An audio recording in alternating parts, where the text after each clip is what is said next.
Hello दोस्तों, नवरात्रि के बीच में कई बार महिलाओं का पीरियड आ जाता है। तो व्रत और पूजा के बीच में पीरियड आ जाए तो उस स्थिति में क्या करना चाहिए। महिलाएं घबरा जाती हैं कि बीच में हमारा पीरियड आ गया तो हमें दोष लगेगा और बिफोर टाइम हो गया हमें दोष लगेगा। ऐसा कुछ नहीं, अपने आप को सबसे पहले तो दोषी मत मानिए, क्योंकि ये एक नेचुरल प्रोसेस है और इसमें अपने आप को गिल्टी फील करना छोड़ दीजिए। और दूसरी बात है, आप यदि व्रत रखे हैं तो आप व्रत को खंडित मत करिए, यानी व्रत को छोड़िए मत। कई बार ऐसा होता है कि महिलाएं जब पीरियड हो जाती हैं तो सोचते हैं कि और व्रत करने से कुछ फ़ायदा नहीं है। कोई कुछ बोल देता है कि व्रत और नहीं करना है तो वो अपना व्रत को छोड़ देते हैं, भोजन स्टार्ट कर देते हैं। पर ऐसा नहीं है। अब व्रत को बिल्कुल भी नहीं छोड़िए, क्योंकि उसमें दोष लगेगा। बल्कि आप पूजा नहीं करेंगे, किसी और को बुलाकर पूजा करवा सकते हैं तो और उसमें दोष नहीं लगेगा। पर यदि व्रत को आप खंडित कर देते हैं तो वहाँ पर आपको दोष ज़रूर लगेगा, क्योंकि आप संकल्प लिए हैं 9 दिन का व्रत का। तो वो आप भले ही पीरियड पर जाएँ तो व्रत को नहीं छोड़िए, क्योंकि शास्त्र में पूजा करने का वर्जित माना गया है पर व्रत करने का वर्जित नहीं माना गया है। तो आप व्रत को कायम रखिए। और दूसरी बात, पूजा करने के लिए किसी और को बुला सकते हैं, जैसे आपके वहाँ पर कोई लोकल रिश्तेदार हैं, अड़ोस पड़ोस हैं।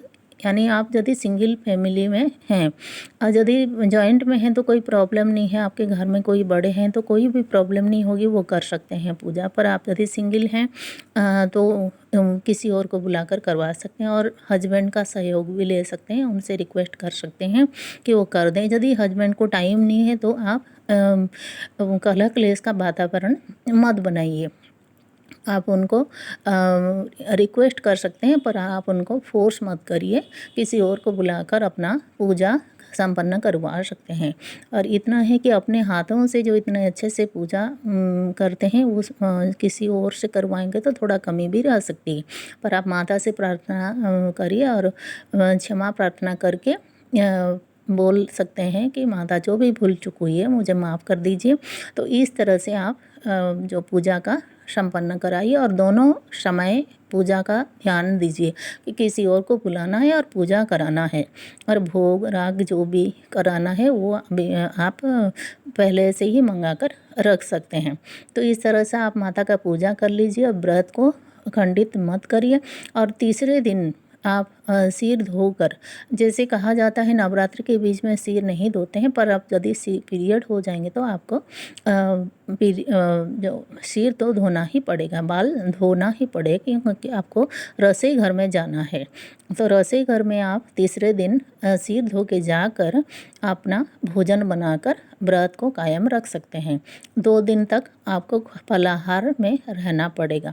हाँ, ये है कि आप हस्बैंड और बच्चों के लिए आप यदि बाहर से ऑर्डर कर रहे हैं, विदाउट ऑनियन वाला होगा तभी भी आप वो उसको मत ग्रहण करिए, क्योंकि आप व्रती हैं, यानी आप व्रत रखे हैं तो बाहर की चीज़ें मत खाइए।